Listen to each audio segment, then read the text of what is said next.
Hey everyone, welcome to Tent Talk, the Farmers Market podcast.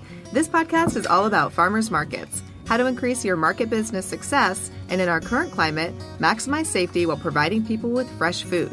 Farmers markets are essential. Whether you're a farmers market manager or a small farmer or food maker selling at farmers markets, you have found just the right podcast. This week we're chatting with Andrew Plotsky of Farmrun, designer, branding expert, and farmer, about developing a clear brand strategy for your farmers market business. Hey everyone, I'm one of your hosts, Bridget Myers. I'm a longtime farmers market manager, Vendor 101 co-teacher, and education coordinator at Farmers Market Pros. And I'm Kat Fields-White, director of San Diego Markets, still an active farmers market manager, founder of Farmers Market Pros, and host of Intense, the Farmers Market Conference, and the Farmers Market Pros community. And I'm Justine Marzoni-Mead, Tent Talk producer and marketing director for Farmers Market Pros. And soon reverting to logistics director for Intense, the Farmers Market Conference. So soon enough. Can't come soon enough. Any minute. Today's episode of Tent Talk, the Farmers Market podcast, is supported by Sticker Mule. Sticker Mule is the fastest and easiest way to buy custom printed products. They'll turn your designs and illustrations into custom stickers, magnets, buttons, labels, and packaging. And they offer super fast turnaround. We've sometimes ordered and seen it the previous day arrive on our doorstep. It always comes with hot sauce. And it always comes with hot sauce. We can only work with people who have fast turnarounds because we work at the last minute. So thank you, Sticker Mule. Find more information at stickermule.com or by clicking on their logo on the resource page at farmersmarketpros.com. We love them. Well, welcome back to Tent Talk, everybody. Today, our guest is Andrew Plotsky, creative director at Farmrun, a creative studio in Vermont that works with all types of clients, from food and agriculture to politics and culture, to develop brand strategy, logos, web design, and so much more. Farmrun is located at Stitchdown Farm, which Andrew co-owns and co-operates with his wife, where they grow specialty cut flowers and offer floral design for all occasions. Welcome to Tent Talk, Andrew. Thanks for having me. It's great to be here. Yeah, we're so glad to talk to you today. So we're just going to kind of jump in it with you because I know we have a lot of information we want to get out of you, squeeze out of you for this for this podcast. So what's your professional background? Like what came first, design or agriculture? They sort of developed together over time. I mean, my prior career experience was being sort of a scumbag intern on farms around the country before moving into my current role. But really, like the trajectory was I like to eat food, and then I became interested in cooking food, and then the provenance of food, and then the growing of food. So that's like from high school, I kind of started getting interested in sort of the food trajectory, and then over the next many years sort of developed here. And then the creative side was kind of similar. Always enjoyed drawing, sort of like creative endeavors as a kid. I thought it was art. It took, we'll probably get there, but it was a very long time, like into the I guess we could call it my career, until I realized that graphic design was actually a thing, that there were words to describe. It was a career or a job. So like, I thought it was art for a long time that I was interested in. And it was as a kid, right? So I like drawing and stuff. And I went to a very fancy liberal arts college where I had I had several opportunities to kind of fuse these interests of food and art. And so that's kind of when it started. They started combining as parallel interests. And it took a while for me to realize that there was an opportunity to connect them in a way that it wasn't even an idea for, initially it wasn't an idea for a job or a career or anything, but in a meaningful way that had sort of purpose and intention of having the creative and agricultural aspects get sort of smashed together for me. Did I answer your question? I sort of went off. Yeah, that's great. What fancy school did you go to? I went to Skidmore College in upstate New York. Yeah, that is a great school. Mm-hmm. Nice. Mm-hmm. So you were farming, and how did you get like the farm part started? And then can you tell us a little bit about the time that you spent at farmers markets? Yeah. So I told one of you, I worked for Michael Kilpatrick in college. I sold at his farmer's market booth. I think I was telling someone he was at the time younger than I am and still is. But, He had his shit together, and I was working for him, and that was a good experience. So in college, I worked for Michael, and I worked for some other local farms, and started getting very intermittent experience, and realized that was something that I like to do. So after college, I spent time here and there, shorter stints, and then on mostly vegetable farms, traveling around, and I landed in the Pacific Northwest to work for a company called Farmstead Meatsmith. And this was right at sort of their founding. I didn't realize at the time, but we did custom mobile slaughter and butchery around the Pacific Northwest. And that was my sort of more formative agricultural experience, working so we did custom slaughter, butchery, we did charcuterie, we did classes, we did whole animal cookery. And I was working with Brandon for like 2 or 3 years, something like that. That's when I was out there is when I met my wife, Rita, I was on Vashon, an island near Seattle. She was on Bainbridge, which as the crow flies is, about a mile, but takes 2 hours to get right between our farm. She was working at a vegetable farm there. So we got together, and she moved to Vashon, and we started the first version of Stitchdown, which was vegetables, growing vegetables there, selling. It was a very small amount. So we grew there for a season. Then we moved to Washougal, down near Portland, where she grew up. We grew there for a season, and then we moved out here to Vermont, where we took a year off of growing commercially. And then when we started up with flowers, we did some farmers markets around here. And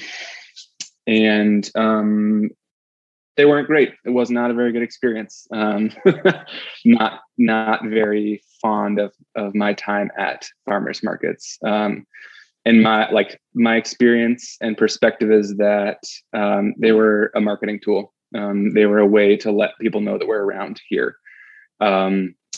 I expect that the San Diego farmers market is a little bit larger than the Barnard, Vermont farmers market. And so we just don't have the population to we have a smaller population and so many farmers markets in the state that they're not, in my experience, effective sales channels. So we just didn't have people coming through.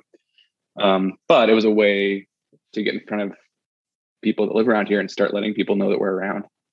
So we sold at a market in a small town called Barnard, and also in Woodstock, which is a slightly larger town, bigger draw from Boston and New York, more money, and did not sell very many flowers at either of them.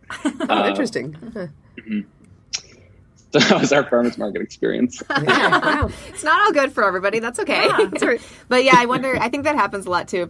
Like you were saying, like the population isn't as big, but there's a lot of markets. So we talk a lot about like oversaturation of markets. And so you have to have the shopper count to make it so it's a successful venture for everyone involved selling at the market. So that does happen. That balance has to be there. So, or you got to talk the supermarkets in the area into closing. Yeah, exactly. So that there's a lot of people not shopping at farmers markets in some areas, and so I don't think it's that there's not enough people as they're shopping somewhere else apparently. So close down those big box stores. Not enough. Societal not enough to be farmers great for market our local shoppers. farmers markets. Yeah, exactly. Yeah. Yes, well, I was going to say, come on to San Diego because our flower growers kill it out here. But again, just kind of different markets, I think. But like you said, it's a good probably marketing tool, and good to hear that feedback. So then, what led you to start like Farmrun as a formal business? Was it that you were kind of going in different directions with selling your flowers and things, and then decided that that's where your passion lies, or were you always doing kind of both at once, and then just decided to take off with the design company? I have always been doing both at once, and it was a slow burn, because I was working. So because I was working as an intern, on farms because I was working on farms, I had the opportunity. I was living very simply, sort of being taken advantage of because of the structure of small farms and, not being paid very much, but also living simply. I had the opportunity to be exploring sort of my creative interests alongside the work I was doing. So with Farmstead Meatsmith, there's also another huge asterisk here that like my family paid for my very fancy college experience. And so I was debt free and had the freedom to travel around the country and world, work on farms, explore this interest, and have space to explore these interests that now have developed over the course of a decade into what is now my career.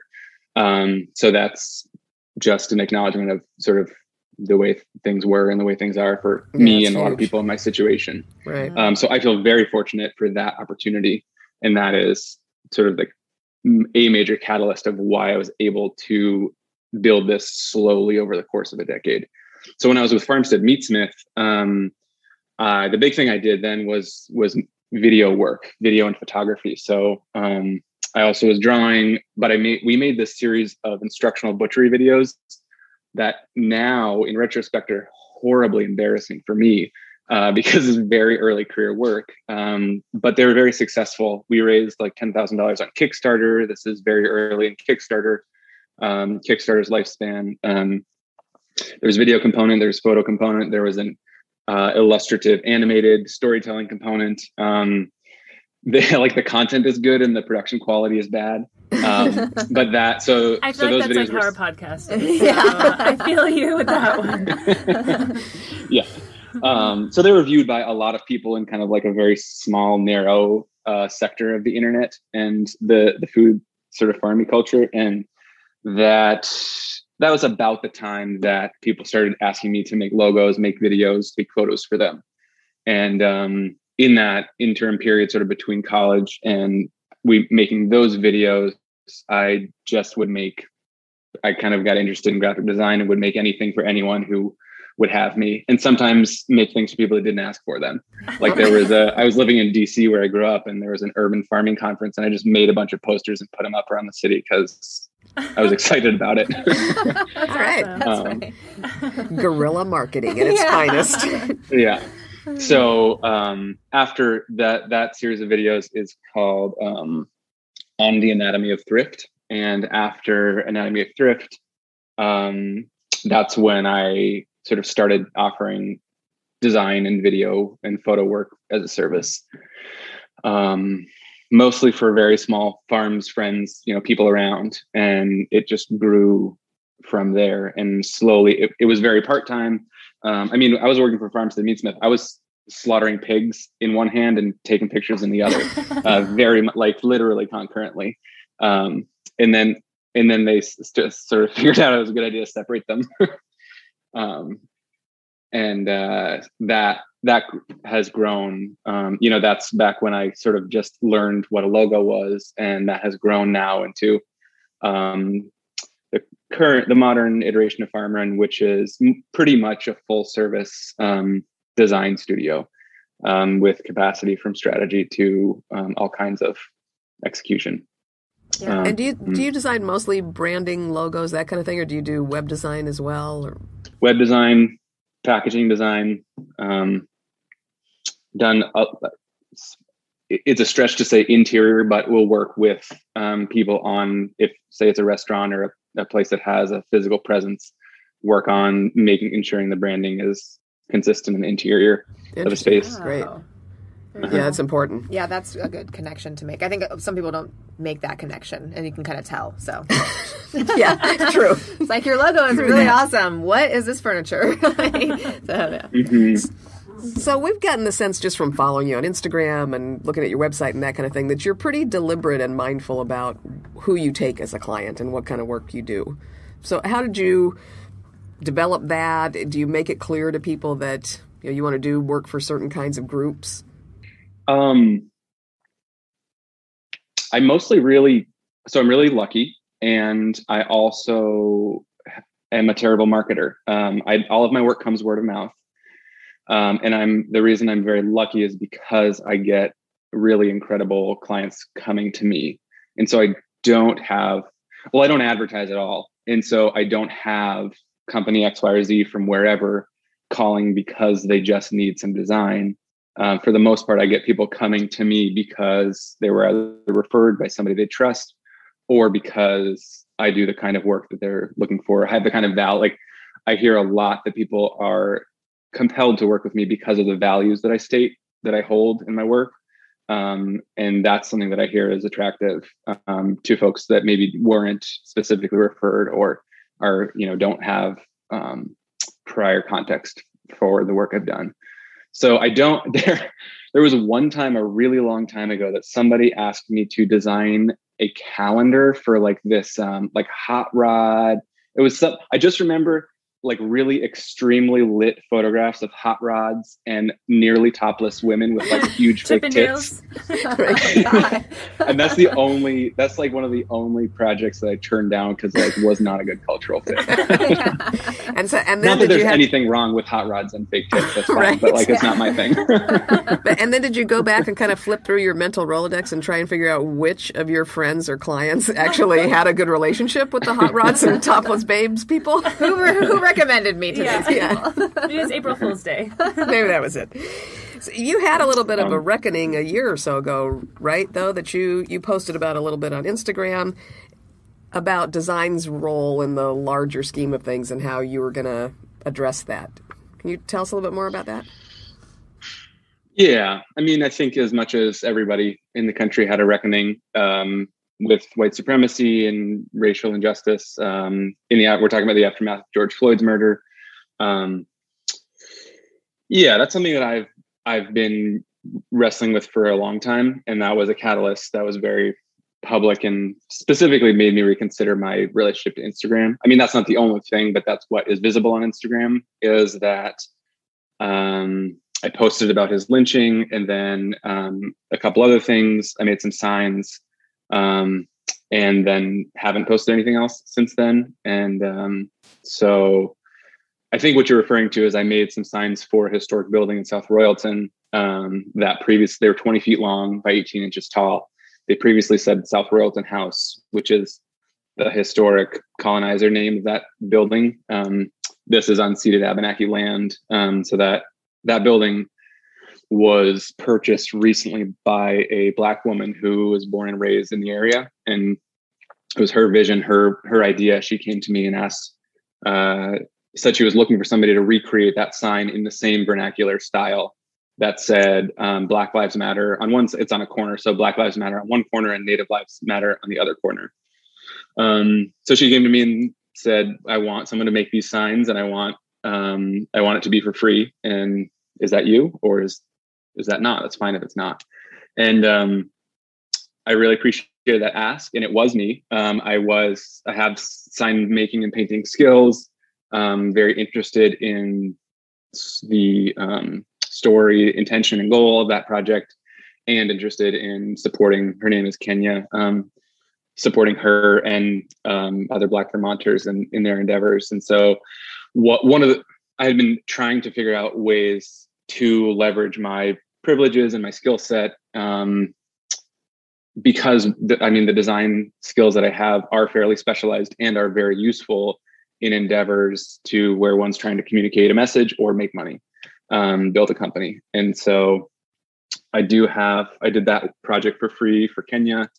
I have done a handful of other pro bono projects for other BIPOC Vermont companies and organizations. I have a relationship with a Black theater company in White River Junction, that's based in White River Junction, that I've been working. We had a relationship for years before last summer, and that compelled me to offer to continue our working relationship for no fees. So I work for them pro bono now, and there's a popsicle company also in central Vermont, or in Montpelier, that's owned by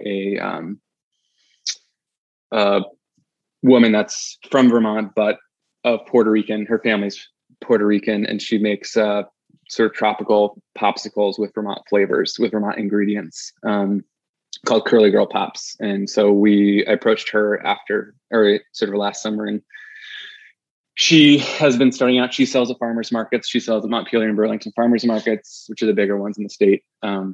And she makes great pops, and she's brilliant. And so we did a rebrand for her, and sort of have an ongoing relationship, developing her brand and packaging presence. I'm trying to picture the combination of Puerto Rican and Vermont flavors. So like spicy maple syrup, plantains, and what else comes from Vermont? I'm sorry. I'm stuck. I like it. Snow. Yeah, we just grow rye and maple syrup. That's all we have. Yeah. Got some And snow. Well, okay, so the snow plays into the popsicles. Okay, now I'm getting it now. It's all good. It's coming clear to me now. Yeah. So what does kind of brand strategy mean to you? It sounds like you're pretty good at addressing the whole integrated brand idea versus, just a standalone sort of logo. Not that there's anything wrong with standalone logos, but what does the whole integrated strategy mean to you? Or what do you recommend, say, to somebody with an amazing popsicle company? How do you drill down into what's part of the brand? How does the logo affect the other things that they do? Yeah. So branding, the sort of vernacular branding and the ideas of branding get highfalutin really quickly, really fast, and therefore appear to be inaccessible as a result. So for me, brand strategy is just setting goals, is figuring out what your goals are and then starting to take steps to achieve those goals. So that's really all it is. There's all kinds of language and, processes that we could talk about for hours, but it gets people confused. Right. Yeah. So for most small businesses, and then they feel like they have to pay me a lot of money to come help them figure it out. which it's a trick. It's which can be an attractive thing, I guess, but long term, it's just not the good karma side that it sounds like you work from. So a lot of people, you're right, get really scared or nervous about the idea when somebody tells them, "Oh, you don't just need a logo, you need branding." So where do you suggest that business owners start? You said with the goal, which we're going to assume is recognition and sales for most of our small food makers and farmers, and then where do they go from there? What kind of mistakes do you see them make? What's a successful pathway? It's hard. It's hard saying because again, I don't know what their goals are. If I'm trying to make jam and sell it at my local farmers market and it's a side gig, then my trajectory is going to be very different than if I'm making jam and I want to be in Whole Foods across the state in 6 months. If I want to be in Whole Foods, then I'm going to hire me and other experts to advise me. And it's going to take a lot more capital and it's probably going to look a lot different. It's going to be made in a very different setting. Sort of everything's going to be different based on that goal. I want to be in Whole Foods versus I want to sell at my farmer's market. So if I want to sell at my farmer's market, I'm going to get a logo and I'm going to put it on an Avery label that I'm going to print at home and I'm going to put it on my jar and I'm going to stand at the farmer's market and talk to my customers. If I'm going to Whole Foods, I'm going to hire Farmrun to develop a messaging strategy for me to figure out how I talk about myself, how I differentiate myself, translate that into a brand identity, or take the tenets of that brand identity, put it on my packaging, make sure it stands out, put it in stores, make sure the sales are mapping. I think I know now why you didn't sell a lot at the farmer's market. So our opinion is that when you're coming to the farmer's market, you want to do all those things that you do when you go to Whole Foods. That the farmer's markets are dynamic and it's the same kind of people and it's the same kind of psychology in terms of selling, and that you want to look as good as you can at the farmer's market. I think there's a tendency for people to think, farmer's markets are, you don't have to do a lot of effort to be at the farmers markets, but we suggest the better you look there, the better sales you'll make there, just like the better sales you'll make at Whole Foods, of course. Yeah, I never said it shouldn't look good. Okay. All right. Yeah, let's clarify. All right. I said that the goals are different. Yeah. You sent me off when you said Avery label. I think that's where you got me. Yeah. Professional packaging. Good packaging. That's right. Although I guess, some Avery labels are probably awesome. So it sounds like you actually answered our next question was kind of, do you approach branding for farms and businesses selling at farmers markets differently than you would if they were selling in other kinds of businesses? No, I don't. Oh, okay. My answer would be different if we're talking about my process and how I work with people versus I'm a producer that is not working with a branding studio. Gotcha. Yeah. The 30,000 level importance of the thing. Right. So we're going to suggest that all, even really small farmers and food makers call Farmrun. Don't just knock it out on that home printer.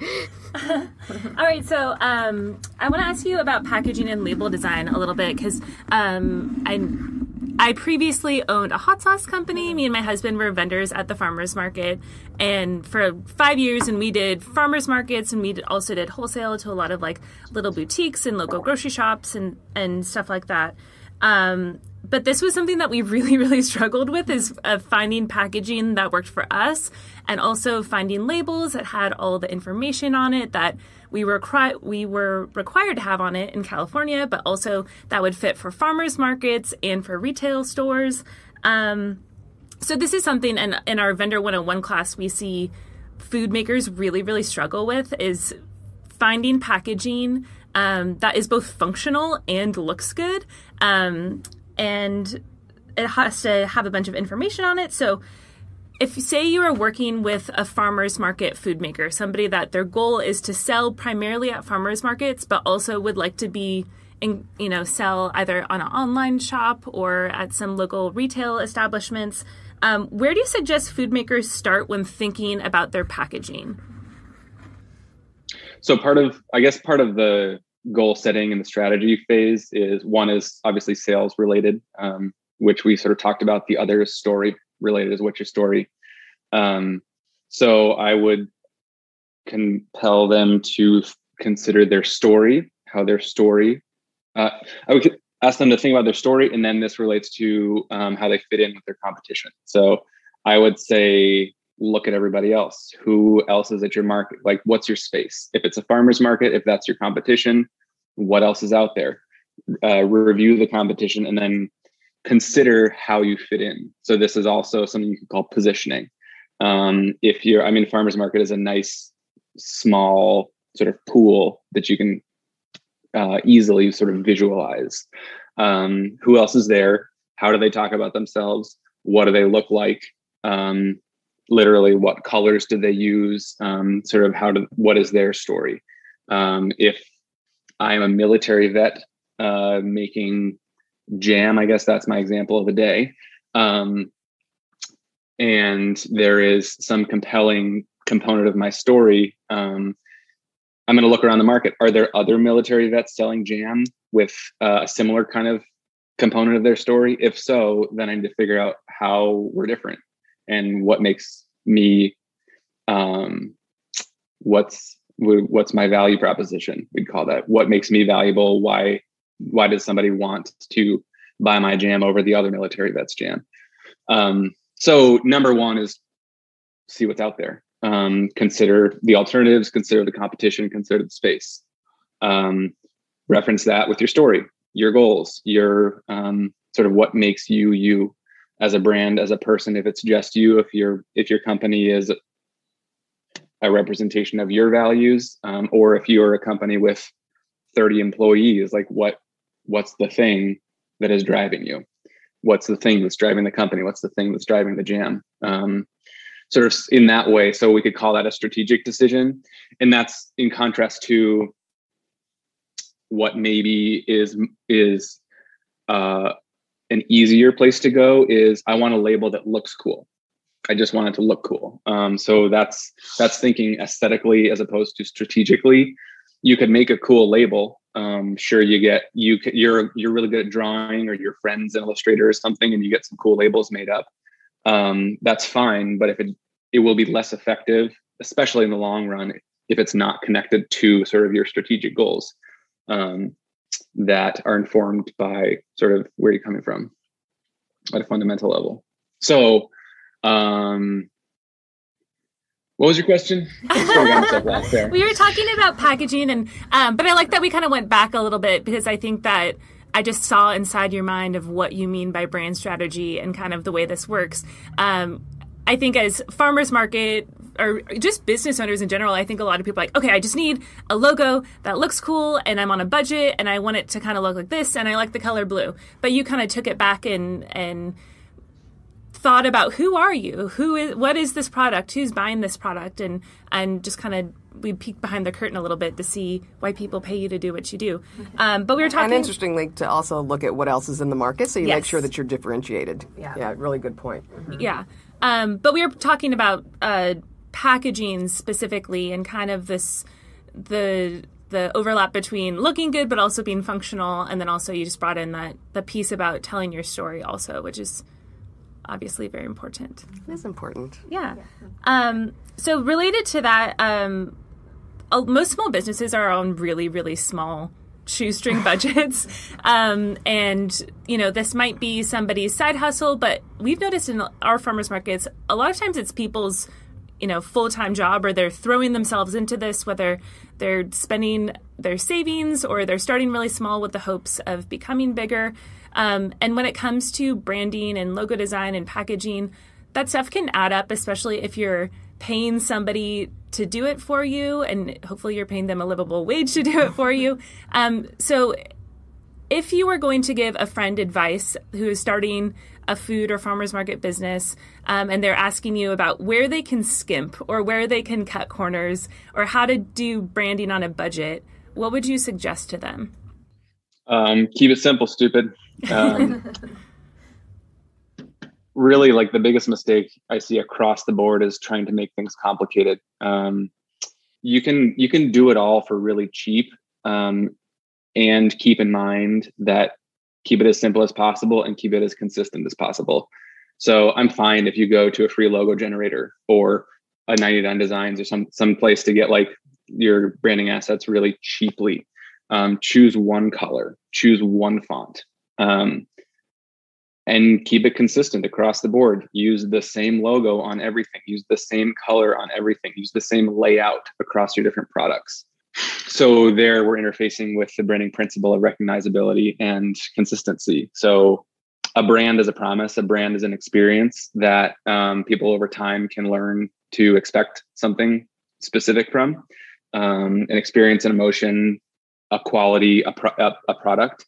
And so as you sort of move between markets, move between products, move different venues, what you want to do is develop a consistent voice that can give people comfort that what you're bringing is part of this, a unified front, a unified vision, a unified brand. And brand can be you in your basement making jam at 3 a.m. It's not like a big thing. So that's where consistency is hugely important. Your logo could be your name set in Myriad Pro. You type it out in Microsoft Word. That's fine with me. Like, that doesn't mean that it's a bad logo. Consistency is the biggest thing you can do, because what you're looking to communicate is this is us. Yeah, I love that. I mean, if somebody sees your name in Myriad Pro over and over and over, eventually they're going to be like, oh, well, that's Justine. Exactly. That's a terrific answer. Consistency is, absolutely the most amazing thing. And Oh, I have one more question before we move on, and I know that we're running out of time with Andrew. I do want to make buttons that say a brand is a promise. Yeah, very good. So one more thing that I think that personally, I have to admit, I worked with a branding dude to help me make my design, and it was so great because one thing that I found helpful was they did a really great job of like keeping track of all my ideas, and I'd be like, I like this and I like this, and they kind of found a way to like integrate that together or like make sense of all of the different influences I had. If somebody's doing this by themselves because they're an entrepreneur, they're keeping things cheap, they can't afford to hire a branding genius to work for them, what are some like brainstorming tools or things that people can use to kind of keep track of all their ideas or kind of help them? I'm not having a hard time doing this for myself right now, but putting all their ideas together in one area. Do you suggest things like Pinterest or Canva, or do you think that can be a stumbling block because there's too many things on there? But what would you suggest for somebody really just trying to get into their story and developing the vibe for their brand? We're talking about like exercises to think through this brand story, or literal tools to like place ideas in a location. Yeah, both and.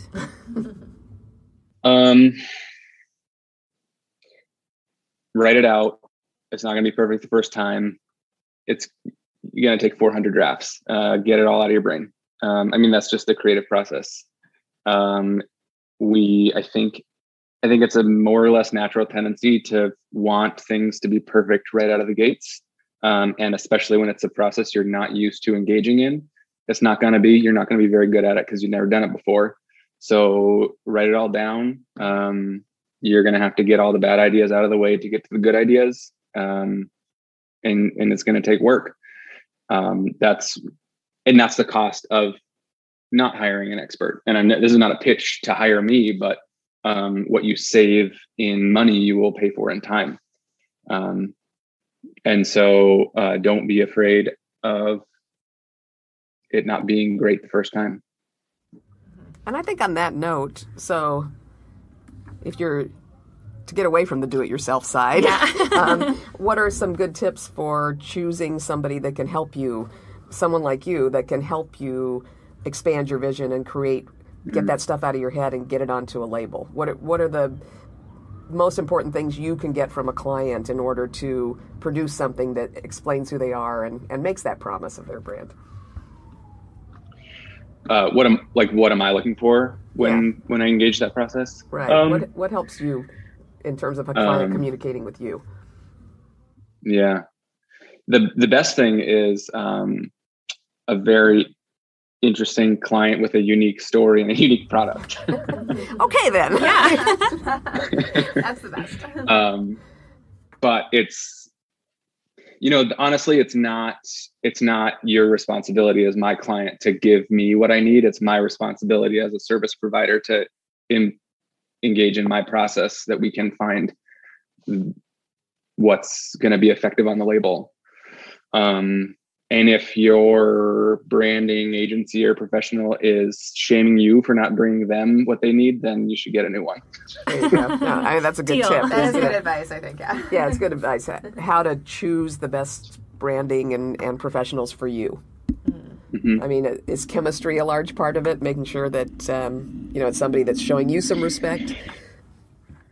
Oh yeah, absolutely. And it's a balance too, because the reason you're hiring that person is because they're an expert in the field. They know how to do the thing that you can't do. So it is a bit of a dance, and it requires trust and faith that that you made a good choice when identifying that service provider, that they know what they're doing enough that you can trust their process, you can trust their decisions, because in a lot of cases, right, where we're creating something. For me, we are collaborating. I am not delivering you brilliant work the first time and then it's ready to go. And if you question me, then you're fired.